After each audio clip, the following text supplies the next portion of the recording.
Welcome, everyone. I'm Matt Hudson from SV Partners, and thank you for joining me here today. I've got a guest speaker in Dean Alexander. He's the managing partner at NicholasBlack Lawyers, so very grateful that you're able to be here today, mate. Thanks for having me, man. We've got quite an interesting topic to go through, but which is all in relation to what are some of the options available for business owners that are feeling the pinch, especially with interest rate rises going on, all of the other economic indicators that we're seeing around town. So we just want to go through a bit of that, but as some housekeeping, so the LinkedIn Live that we're presenting today is being streamed, but it will also be available to everyone on my LinkedIn page immediately after, so you can go back and rewatch and feel free to ask any questions either during this presentation. I will actually be looking down at my phone occasionally so I can look to see if there are comments, or feel free to reach out at any time and either Dean or I could come back to you with our proposed response. But the other thing I would say is that we've got a powerhouse lineup of I think it was 6 other people coming through over the next 2 months. So we've got a really good LinkedIn Live sessions that hopefully should be able to provide some good educational content. So, and we'll look to aim to do that rolling throughout the rest of the year. So, thank you everyone for joining us. Dean, if you can maybe just tell us a little bit about your firm. We were talking before this. I was trying to remember if it was 2020 or 2021 that you set up, but amazing to see that you set up about 3 years ago. Right at the peak of the COVID time, and to see how far you guys have transformed in 3 years is awesome. So if you might mind just telling us a little bit about the firm. Yeah, sure. And then we can get into it. Yeah, well, as Matt mentioned, I'm Dean Alexander, managing partner at Nicholas Black. So we're a firm that specialises in 3 key areas: commercial, litigation, and insolvency. We keep it that way. We don't stray out of those areas, but the way we look at it is if we can't help you, we'll know the people who can. And we're fortunate enough to have people like Matt, who are very trusted advisors to us, where we can refer when necessary. So the firm was started in 2020 in July, as Matt said, sort of peak COVID time there. One of the motivating factors was obviously thinking insolvency was going to have a massive uptick. That didn't happen. We're all very well supported by the government, except the insolvency industry. But things are starting to come back online, and that's why it was really important for, I suppose, Matt and I to have this discussion and to be able to present a little bit on what options there are for restructures. So our firm, we've got a tight-knit team of 7 at the moment. That's growing all the time, operating predominantly on the eastern coast of Australia. We've got visited offices in all the states down there as well. And we're just really hell-bent on making sure that we can help mainly business owners through these difficult times. Great. So I think if I can give you an example of a particular client that I have in mind, I'm going to change some of the facts a little bit and also their identity. But effectively what I want to go through today is some key areas, starting with safe harbor.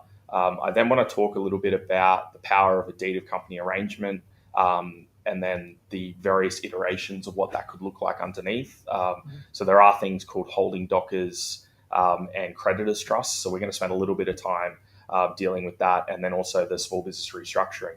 Now, when I talk about some of these things, I do understand that some of the terms that I'm going to use and Dean might use are maybe a little bit confusing, or they might be a bit advanced.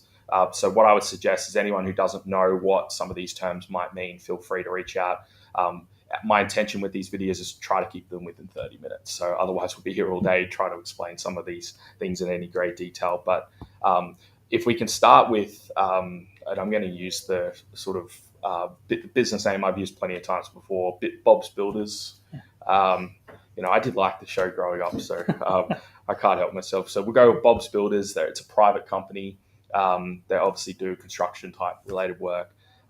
In this particular scenario, they were have operations across the eastern seaboard in particular. So that would include Queensland, New South Wales, Victoria, if we just aim for those 3 for now. They have a bit of debt. So we're talking about the 1 million mark.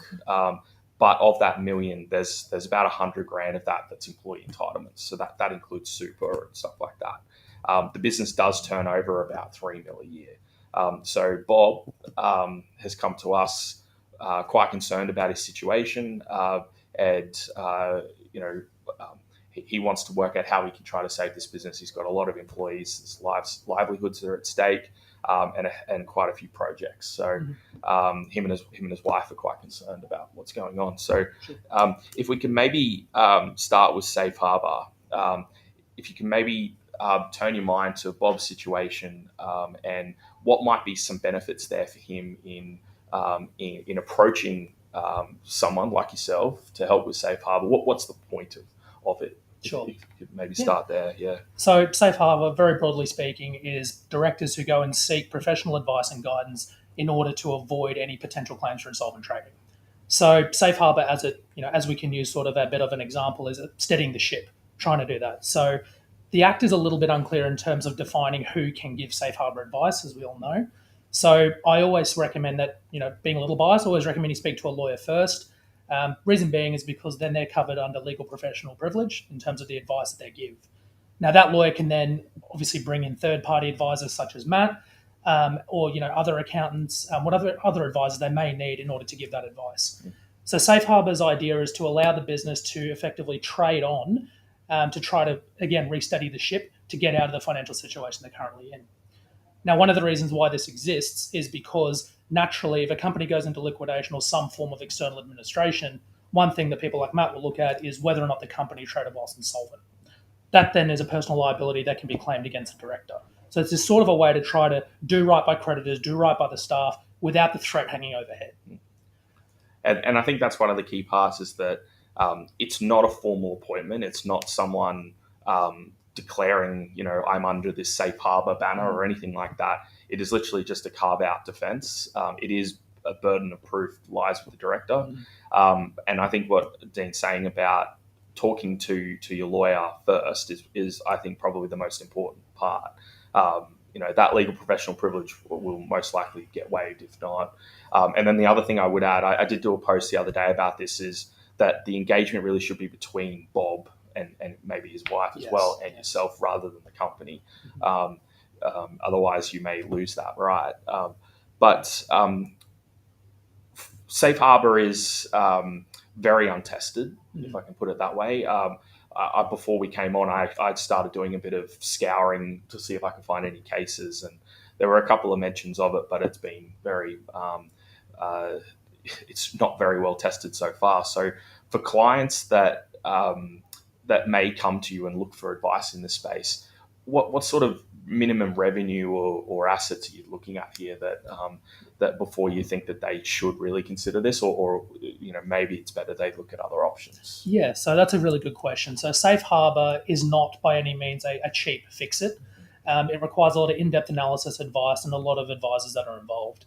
So realistically, unless a business is looking sort of north of that 3 million turnover mark, financially speaking, it might not be the most viable option for the business. And I suppose the other things to consider as well, just following on from that, is what space the business operates in. So using Bob's Builders as an example, they, for example, in Queensland will have a QBCC license. Other states have their requisite licenses as well. And in terms of if there is an external appointment, be it VA, voluntary administration, I should say, or liquidation, that license then is going to be suspended and ultimately cancelled. So Safe Harbor might also play a bit more of a factor in terms of industries like that, where they need to maintain those licenses. Again, though, it is really got to be a revenue and a means test. So if someone came to me and they had, a small mum and dad fish and chip shop looking to do a Safe Harbor, I'd probably advise against that. Yeah. And I guess that the Safe Harbor that you're putting together it's like a plan, right? That's right. Yeah. Even though you don't necessarily have to have it in writing, it may be that I think what we would both recommend in any situations that it is in writing, that it's set out in a proper formalized document, and it's worked through from both a legal level and also an accounting level. Yes. And you're trying to basically show that there is a way forward for this business. And, that's right. And that you're not just burying your head in the sand. That's right. So, look, I think Safe Harbor is, as I've said, very untested. But I do hear around town plenty of people doing them, especially in that middle market. For medium-sized businesses, we're hearing a lot of it. But it is important, I suppose, just to follow on from that it's not a matter, as you said before, about declaring you're in Yeah. safe harbour. Yeah. You do really need to get that qualified individual involved. And Yeah. as I said, until the Act is probably amended to tighten up what that means, the safest course, again, as we both said, would be to speak to a lawyer first. Yeah. I think over the next year or two, hopefully we start seeing some more. We are seeing a lot more insolvent trading litigation going on at the moment. I would also say that. So I think, hopefully maybe in the next year I can bring you back on LinkedIn Live and we can give an update on an actual case related to it. That'd be great. Yeah. So I wanted to move on then to the old school typical appointment that generally happens, particularly when you want to restructure, that whole voluntary administration going into a deed type arrangement. So maybe if you could just explain briefly what that DOCA, so DOCA is the acronym for a deed of company arrangement, what that DOCA is there for, and what is it trying to do Sure. for Bob and his business. Sure. So obviously the first step being to appoint a voluntary administrator. This is different from liquidated because it's done by just resolution of the directors. Doesn't need the shareholders, as we know what the liquidation does. And the idea is that you put forward first of all, what's called a DOCA proposal or deed of company arrangement proposal. It's usually a short document, couple pages, which will go out with the administrator's report to the creditors, which will set out what your plan is to help save this business, realistically what it is. The typical setup is that there'll be a payment of funds into a deed fund, and the administrator will deal with those funds accordingly to X, Y, and Z. There'll be priorities of creditors, obviously employees, things like that. But more times than not, a company proposal will say that the running of the business, the day-to-day, returns to the director. And the deed administrator is what they will become once the DOCA is accepted, just monitors that compliance and deals with the funds in accordance with the deed proposal. So the idea behind it being is that the company or the business is viable and should be saved and can continue on without the burden of the debts that are currently in the company. Yeah, and I think so. The deed fund, if we can maybe just go back to that part, the deed fund isn't necessarily that you have to put up this big lump sum payment. It could just be monies coming out of future trading profits and stuff like that. Yeah. I have seen, I guess historically the average was about 1 year for a DOCA fund of contributions being made. We are seeing it probably now pushing out to 18 months, 2 years a lot of the time.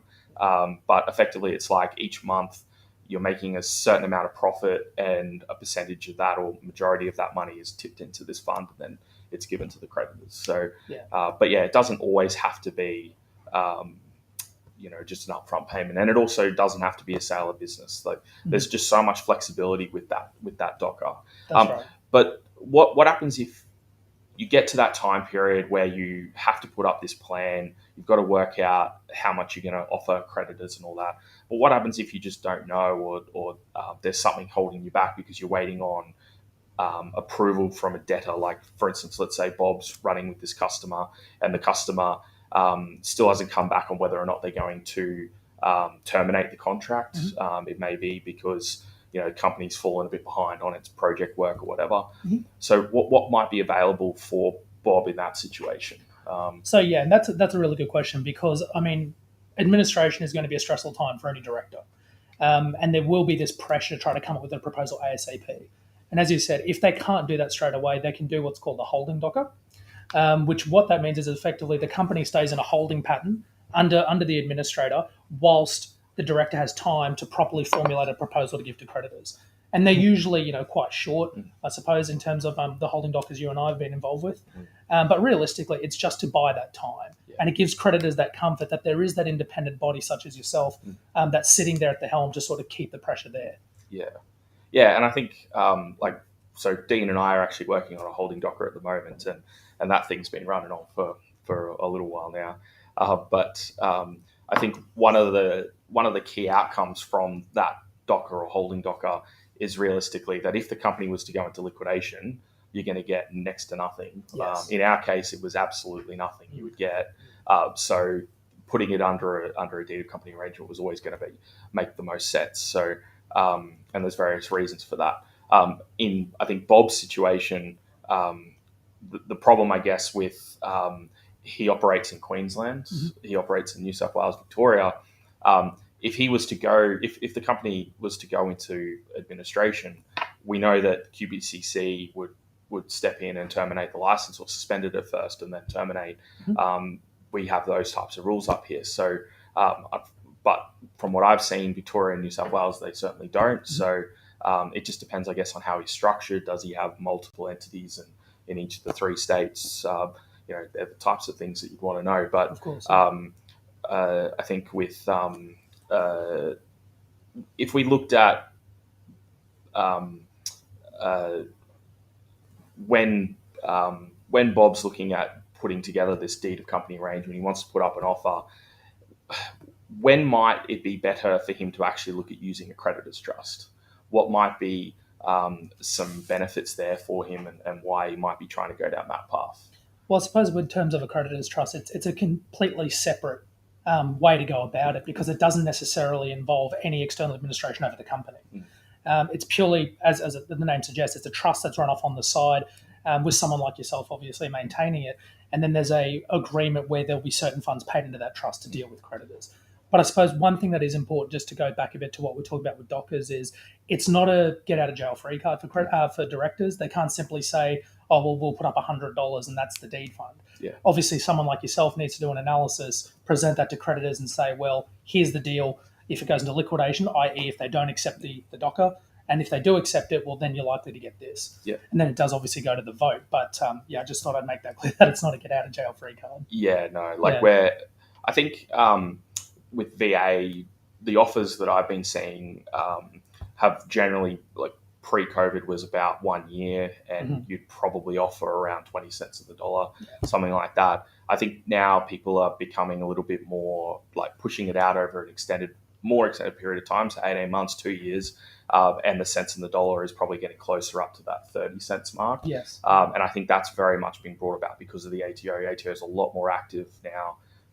They ask a lot more questions, and they expect so much more. So yes, and I think one of the key things they expect is that there'll be this future ongoing compliance and stuff like that. So and they also want cash flow statements, and they want a lot more extra work. Yes, they're certainly taking a lot more of a involved step in the proceeding, as opposed to historically where they've sort of just waved things through or abstained from voting. Yeah. So certainly getting much more involved. But I suppose turning back to your question now about in Queensland, bear in mind there is the other option of the small business restructuring plan. Yep. And if they wanted to attend to that, one of the issues that obviously Bob's Builders has is this outstanding super. Yep. One of the requirements being that you can't have any of that outstanding entitlements. Yep. The debt level's about right. It'll get under that $1 million, which, as we know, is the threshold. Yep. But I suppose that's more of an informal way to go about it, where they'd mainly just be dealing with someone like yourself. Yeah. Yeah, and I think that's like one of the good things about the SBRP, the small business restructuring, is that it is a debtor in possession model. You know, the director gets to continue running their business. There's not that daily input from a practitioner. Instead, you're helping the practitioner put together the best offer you can put up, and then you put that to the creditors after 15 business days, and then creditors get to vote on it, and then the business exits that restructuring. The only limitation I would say, well, there's a few actually, but one of the big ones is that it has to be a company. It can't just be you personally. You can't just be a sole trader or anything like that. So, but that very well might be an option for Bob in the circumstance. It would very much depend on, there probably is an argument that each of those projects that he's working on have liquidated damages clause, and therefore there could be some type of contingent liability or something like that. So you'd need to think about, would they actually meet that threshold? But again, there's just no real case law on this. So and again, talking about similar to with the DOCA, with I suppose the pressure of time and having the holding option. With the SBRP, they also have the option to unilaterally extend that 15 days. Well, when I say they, I mean someone like yourself. Just by simply giving a notice to ASIC. Yeah, and that's certainly what we've had to do recently. On one, we've got someone who works in the construction industry. Their business does, and it was all contingent on getting finance on his house. So Because we knew that the deadline was fast approaching, but we were getting close to the refinance, we just applied to ASIC. It's a pretty simple form to fill out. You don't hear from them. You don't even have to notify creditors. Just pushes out by 10 business days, and then you can get the proposal sent out to relevant creditors, and then the voting can occur. So there are some benefits there. But I would also say, though, that there are some other requirements. Yes. I think one of the really tricky ones is going to be getting all your lodgements up to date, and paying all your employee entitlements. Well, you and I both know most stuff in terms of formal appointment. The taxman's the last person to be paid, Yeah. and their lodgements can be outdated years and Yeah. years and years. Yeah. So it is one of those tricky points where the thing that sends most companies under, i.e., the taxman, has to be the one who's looked after in order to qualify. So, I think, in particular, in the matter I'm working on at the moment, there was a bit in employee entitlements owing at the time we were appointed. You're able to get around that in the sense that two things. You actually have up until when the plan is released to creditors to pay it. And then the second key component to it is that the actual legislation says substantially comply. Yes. Or substantially meet, I think is actually the word, substantially meet. Now, whatever substantially meet means, I don't know. Well, that would tend to lean more towards, in my view, the history of the company. Is it a 100-year-old company that's missed 2 years? Yep. Or is it, a 12-month company that's never made a lodgement? Yeah, exactly. So, what is substantially compliant? Yeah, and that's a lot of the debate we were having internally around, what could the real true meaning of that being, especially when the first draft bill came out, the bill said something like it had to be 100% compliance. Yes. Yeah. And then government realized that very few people were ever going to meet that. So in my view, at least, I believe they watered that down a bit. So, substantially meet. Well, I think it very much depends on what you say, like the history, and then also, can you also break that down into the class of employee entitlements? Because what happens if the employee entitlements that you have paid substantially outweigh those that you haven't? Yeah, so, of course. I think there's a grey area there. I think it's very much so up for debate, but I think it's an interesting place for us to for a case to come out on. At some completely point. agree. So I think if anyone's got any questions online about any of those key areas that we've touched on, I think in terms of the safe harbour, what we were talking about before, I think that's probably where there's not going to be as much case law on for some time. I think from what I've seen in solvent trading, there's always heaps of claims that go out, but very few of them go to court. Yeah, that's right. So in order to get the judgments we need, it's just going to take a bit of time, I think. But small business restructuring, I think that's where there's going to be a lot more litigation coming up, and it's an area where we're seeing ATO very, very, very active, including asking for things that are not actually required under the Act. Yes, that's right. Which drives me nuts. And I mean, I know a lot of what we've said today is probably going to be a bit of an information overload for a lot of people. So similarly, if you've got any questions that you'd like myself or Matt to answer later, feel free to message either one of us on LinkedIn. Yeah. More than happy to have a chat. That's not a problem at all. Yeah, and I'll add there'll be a frequently asked questions link I'll put up on after this video is completed, and it should have pretty well the defined terms that we spoke about today. But if anyone does have any questions, feel free to reach out now, or if there's anything you disagree with, if you think the ATO isn't being too hard on us, you can let me know as well. I'm happy to debate with you. Otherwise, Dean and I can come back to you at any other point in time. So, I just wanted to.